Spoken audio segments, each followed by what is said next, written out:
کے غریبوں کے لیے جو ملنے والے زکوٰۃ کے فنڈ ہیں ان کو بھی کھا جاتے ہیں۔ یہ ظلم کی حد نہیں ہے، لیکن اللہ تعالیٰ پھر بھی ظالم کو مہلت دیتا ہے۔ اور کتنی مہلت دیتا ہے؟ اللہ تعالیٰ سورہ فاطر کی آیت نمبر 45 میں ارشاد فرماتا ہے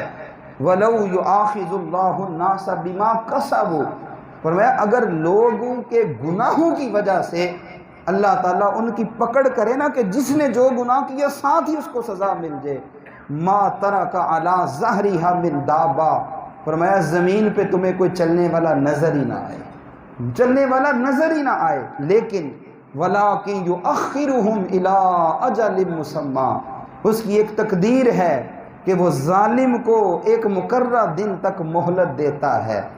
لیکن فَإِذَا جَاءَ أَجَلُهُمْ، جب وہ پکڑ کا وقت آ جاتا ہے نا، پھر اللہ فَإِنَّ اللَّهَ كَانَ بِعِبَادِهِ بَصِيرًا، تو پھر اللہ اس ظالم کو زمانے کے لیے عبرت بھی بنا دیتا ہے۔ یہ اس کا فیصلہ ہے، میں مہلت دیتا ہوں، اور وہ کتنی مہلت دیتا ہے آپ کو پتہ ہے نا؟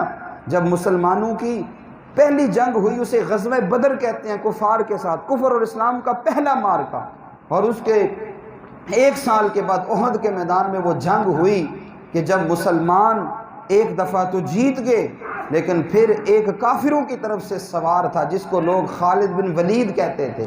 اس نے اتنا شدید حملہ کیا کہ وہ ساری کایا ہی پلٹ کے رکھ دی، اور اسی جنگ میں حضور علیہ السلام کے دندان مبارک بھی شہید ہوئے، صحابہ کرام بھی شہید ہوئے، حضور علیہ السلام کے چچا حضرت حمزہ، حضرت مصعب بن عمیر جیسی جلیل القدر ہستیاں بھی اسی جنگ میں شہید ہوئی تھی۔ اب خالد بن ولید نے تو اتنا مسلمانوں کو پریشان کر دیا، قتل عام کر دیا،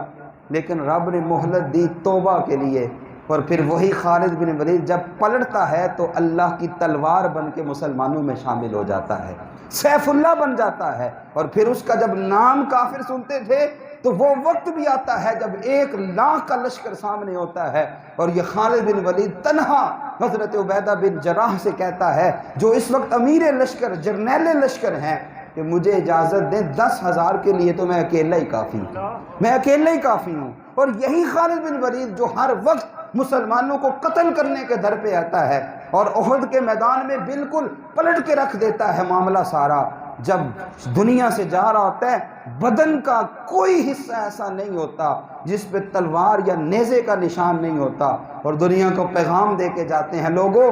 اگر موت میدان جہاد میں آتی تو خالد بن ولید آج بستر پہ دنیا سے نہ جا رہا ہوتا۔ یہ اللہ کی تلوار، کیوں؟ اللہ تعالیٰ مہلت دیتا ہے کہ کسی طریقے سے آئیں اور توبہ کر لیں، جو ہماری عقل میں باتیں نہیں آتی۔ پھر تیسری حکمت، ظالم ظلم کر رہے ہیں اور ظلم پھیل رہا ہے، لیکن کیوں اللہ تعالیٰ ان کی پکڑ نہیں کر رہا؟ تیسری حکمت یہ ہے، فرمایا کبھی کبھی ایسا ہوتا ہے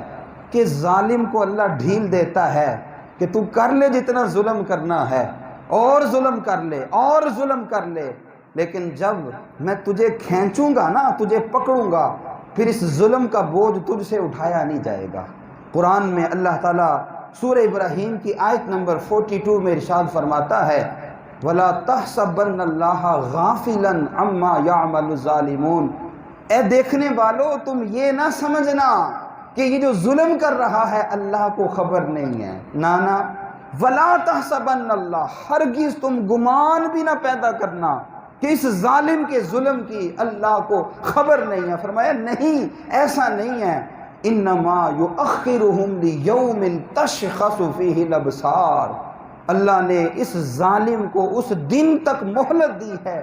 جس دن آنکھیں پھٹی کی پھٹی رہ جائیں گی، جس دن جگر پھٹ جائیں گے، کلیجے منہ کو آئیں گے اور حالت غیر ہو جائے گی۔ فرمایا اس دن پتہ چلے گا اس ظالم نے جو ظلم کیے تھے اس ظلم کا آج بوجھ کتنا بڑا ہے، اور اتنا بوجھ ہے حضرت ابو موسیٰ اشعری سے مروی ہے، حضور علیہ السلام نے ارشاد فرمایا ان اللہ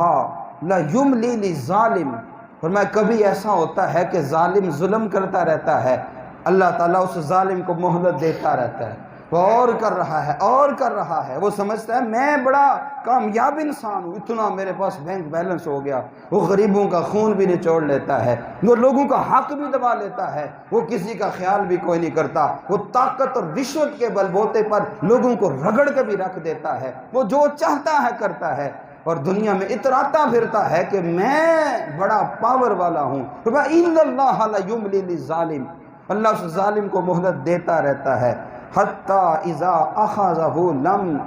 يُفْلِتْهُ، فرمایا پھر جب وہ پکڑتا ہے نا پھر دنیا توبہ توبہ کرتی ہے. پھر جب وہ پکڑتا ہے نا، وہ قارون جب وہ نکلتا تھا نا اپنے خزانے لے کر حضرت موسیٰ علیہ السلام کے زمانے میں، آپ کا کزن تھا، رشتہ دار تھا، پہلے آپ کی دعا سے دولت ملی اور پھر اتنی دولت ملی کہ 70 اونٹ اس کے خزانے کی چابیاں لے کے چلا کرتے تھے. سونے، جواہرات، بھیڑ بکریاں، کسی مال کی کمی نہیں تھی. حضرت موسیٰ نے فرمایا دے زکوٰۃ، اللہ نے تجھے مال دیا ہے. اب سوچنے لگا اتنی زیادہ زکوٰۃ بن جائے گی، کیسے دوں گا؟ معاذ اللہ کفر کر دیا. حضرت موسیٰ علیہ السلام پر تہمت لگا دی، فاحشہ کو تیار کیا، حضرت موسیٰ پر تہمت لگائی. اور پھر ایک وقت آیا جب وہ اپنا خزانہ لے کر پوری شان شوکت سے، آج ہم بھی دیکھتے نا جناب بڑا پروٹوکول ہے، آگے بھی 20 گاڑیاں تو پیچھے بھی 20 گاڑیاں، تو روڈ بھی بند ہے، تو یہ بھی ہے وہ بھی ہے. کیا بات ہے جناب، یہ جھنڈے کی بڑی شان ہے، اس گاڑی کی بڑی شان ہے جس پہ جھنڈا لگا ہوا ہے. قارون بھی اللہ تعالیٰ سے کفر کرتے ہوئے جب اپنے خزانے کو لے کر نکلتا تھا، اور جناب کیا شان و شوکت، آگے پیچھے سپاہی، سیکیورٹی گارڈ، اور جناب ریل پیل دولت کی، اور خوبصورت اس کے آگے منظر، دائیں بائیں کسی کو دیکھنے کی تاب نہیں ہوتی تھی. کچھ وہ تھے جو کہتے تھے واہ کاش ہمارے پاس بھی ہوتا، ہم بھی ایسا ہی کرتے. کچھ وہ تھے، یہ قرآن کے الفاظ بتا رہا ہوں. اور کچھ وہ تھے جو کہتے تھے یا اللہ ہمیں یہ نہیں چاہیے، بس ایمان کی دولت دے دے، ہمیں یہ نہیں چاہیے. جب اس پہ عذاب آتا ہے نا، اللہ تعالیٰ جب پکڑتا ہے، فرمایا اس کی پکڑ جب آتی ہے پھر نہیں چھوڑتا. وہ جب قارون کو پکڑا نا،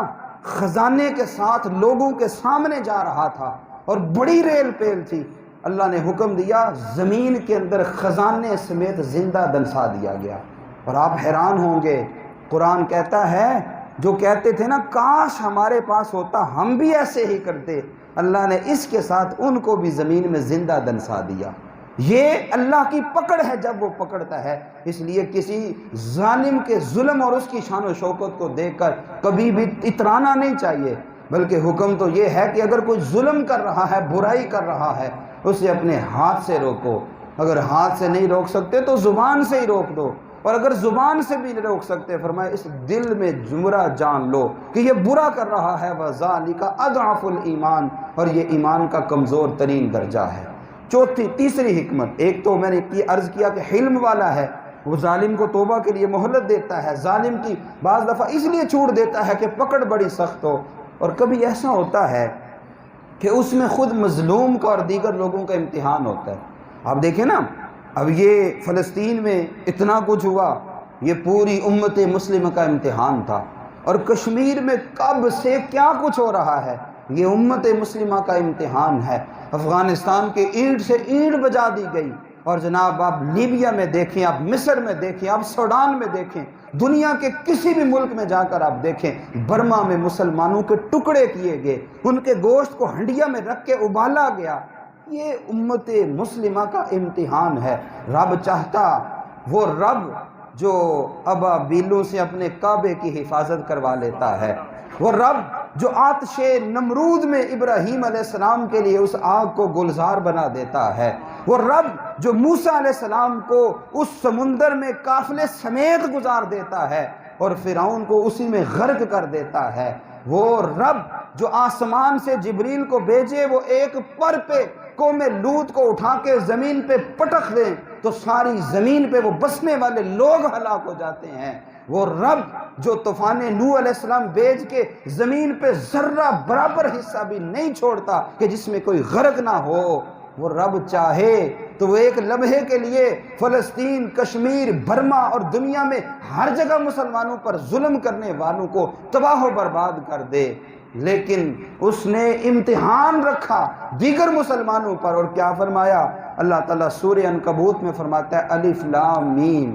احسب الناس ان یترکوا ان یقولوا آمنا وهم لا یفتنون. کیا تم نے کلمہ پڑھ کے یہ گمان کر لیا، تم نے کلمہ پڑھ کر مسلمان ہو کر یہ گمان کر لیا کہ بس تم اسلام قبول کر چکے، اب کچھ نہیں ہونا، بس ٹھیک ہے؟ فرمایا نہیں، وَلَقَدْ فَتَنَّ الَّذِينَ مِنْ قَبْلِهِمْ ہم نے تم سے پہلے لوگوں کو بھی آزمایا تھا